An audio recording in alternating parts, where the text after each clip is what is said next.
உலகெங்கிலும் இருந்து இந்த நிகழ்வை பார்த்து கொண்டிருக்கின்ற சன் தொலைக்காட்சி நேயர்களுக்கு அன்பின் வணக்கம்.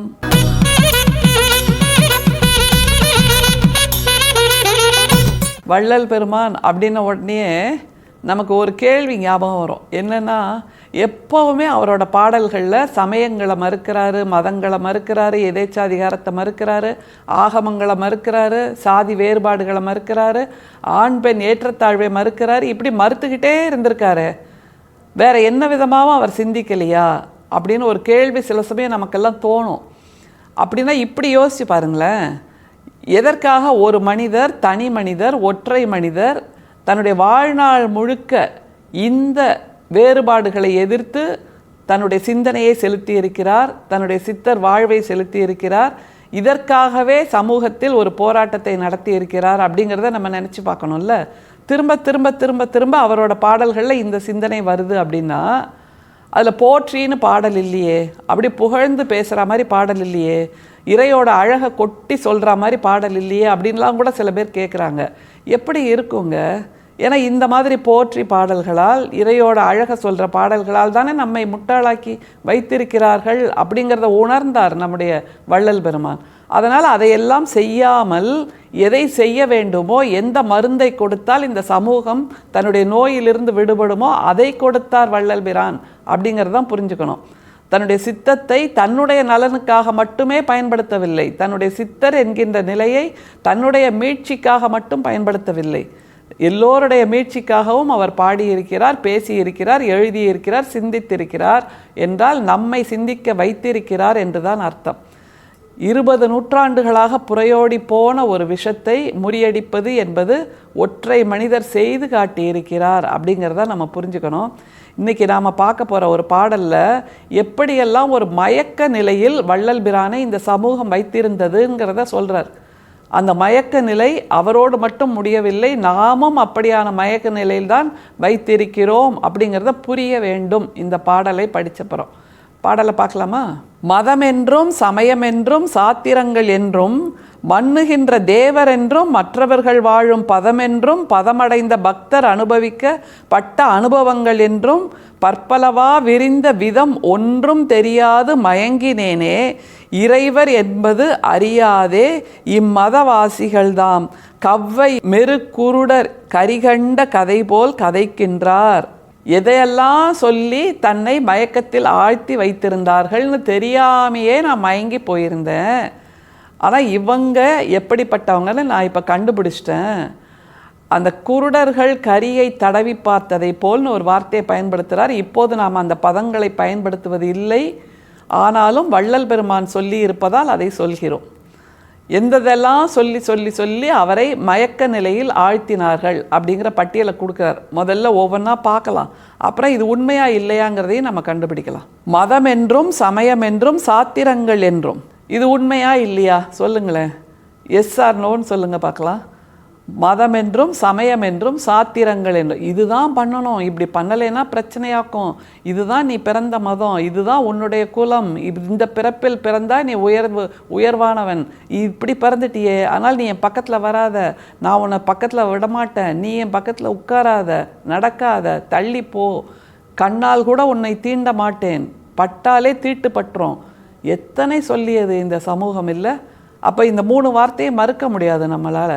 மதம், சமயம், சாத்திரங்கள், இதை யார் உருவாக்கினா? இந்த சாத்திரங்களை வானத்துலேருந்து குதிச்சுதா, வானத்துலேருந்து அசரீரி வந்ததா, வானத்துலேருந்து தேவர் குலம் இறங்கி வந்து இதை சொல்லிச்சா? இல்லை, நம்மை போன்ற இயல்பான மனிதர்கள், சிற்றறிவு படைத்த மனிதர்கள், எதேச்சாதிகாரம் படைத்த மனிதர்கள் உருவாக்கியது தானே சாத்திரங்கள்.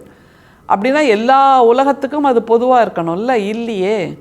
இங்கே இருக்கக்கூடிய மனிதர்கள் கூட வெளிநாட்டுக்கு சென்று விட்டால் இந்த சாத்திரங்களை கைகழுவி விட்டு விடுகிறார்கள் என்றால் இந்த சாத்திரங்கள் உண்மையில் நிஜமா இல்லை அப்படிங்கிறத நம்ம புரிஞ்சுக்கணும்.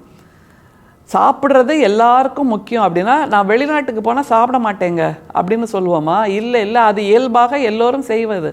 ஆனால் சாத்திரங்களை கைகழுவி விட்டு விடுகிறோம், இந்த ஊரில் செய்யறதுக்கு வசதி இல்லைங்க அதனால் நான் பண்ணுறதில்லை அப்படின்னா அப்போ ஒரு ஆப்ஷன் இருக்கா இல்லையா?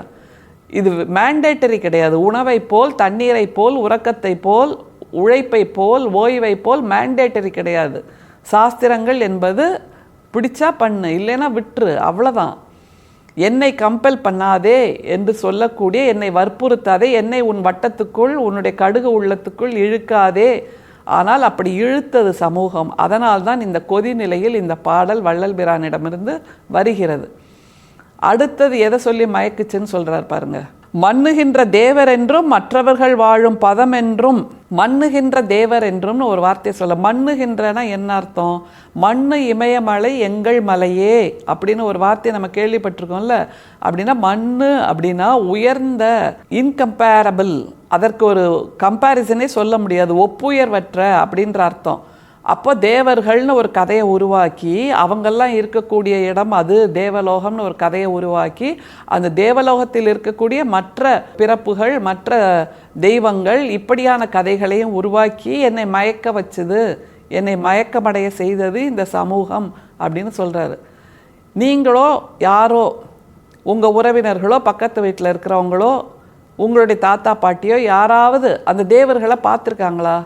இல்லை. அப்போ எங்கே இருந்துங்க 30 முக்கோடி தேவர்கள்னு சொன்னாங்க? அது எப்படி எண்ணினாங்க? முதல்ல 30 முக்கோடினா எவ்வளோ? அத்தனை பேரை எப்படி எண்ணினாங்க? முதல்ல பகுத்தறிகின்ற அறிவோடு இதெல்லாம் கேட்க ஆரம்பித்தோன்னு வைங்க, இந்த சாஸ்திரங்கள் பொய், இது தவறு, இது கட்டுக்கதை, இது மசாலா சேர்த்த கதைங்கிறத நம்மளால் புரிஞ்சுக்க முடியுமா? இல்லையா? அப்போ 30 முக்கோடி யாருங்க உட்காந்து எண்ணினா, யார் சென்சஸ் எடுத்தா, யார் அவங்களுக்கு ஆதார் கார்டு கொடுத்தா அப்படிங்கிற கேள்வியெல்லாம் நம்ம எழுப்பலாமா இல்லையா? அதை எழுப்புகிறார் வள்ளல் பெருமான். அதனால் மண்ணு தேவர்கள் எல்லாம் இருக்கக்கூடிய இடம்னு சொல்லி நீங்கள் என்னை மயக்கினீங்க. சரி, அடுத்தது என்ன சொன்னாங்களாம்? பதம் என்றும் பதமடைந்த பக்தர் அனுபவிக்கப்பட்ட அனுபவங்கள் என்றும் பற்பலவா விரிந்த விதம். இந்த மாதிரி நீ நல்ல பக்தராக இருந்தாதான் உனக்கு இந்த மாதிரி அனுபவங்கள் நேரும் அப்படின்ட்டு கதை கதையாக விரித்து சொன்னாங்க. ஆனால் மேல் லோகம் போய் முக்தி அடைஞ்சப்புறம் அவங்க என்னவானாங்கங்கிறத யாரும் போய் எனக்கு பார்த்துட்டு வந்து சொல்லலை. அப்போது அவர்கள் சொன்னது எல்லாம் கட்டுக்கதைகள் தானா?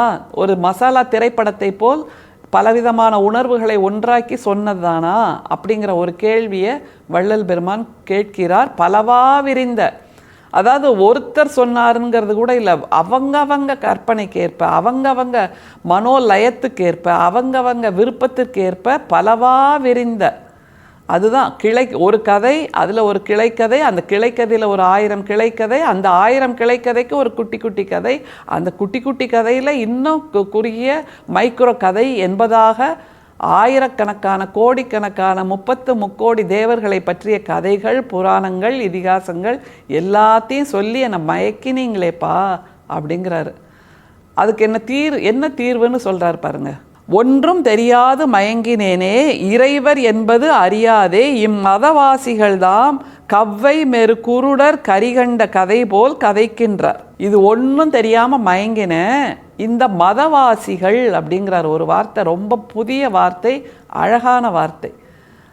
அன்புவாசிகள் இருக்கலாம், இரக்கவாசிகள் இருக்கலாம், கல்விவாசிகள் இருக்கலாம், தயாளவாசிகள் இருக்கலாம், மதவாசிகள் அப்படிங்கிறாரு. மிக மிக மிக எல்லோருக்கும் அச்சுறுத்தலை கொடுக்கக்கூடியவர்கள் இந்த மதவாசிகள் அப்படிங்கிறார். ஏன்னா இவங்க இவ்வளவும் சேர்த்து பண்ணாங்க, கடைசியில் அவங்களுக்கு இறை என்பதே தெரியலை. அதைத்தான் சொல்கிறார்.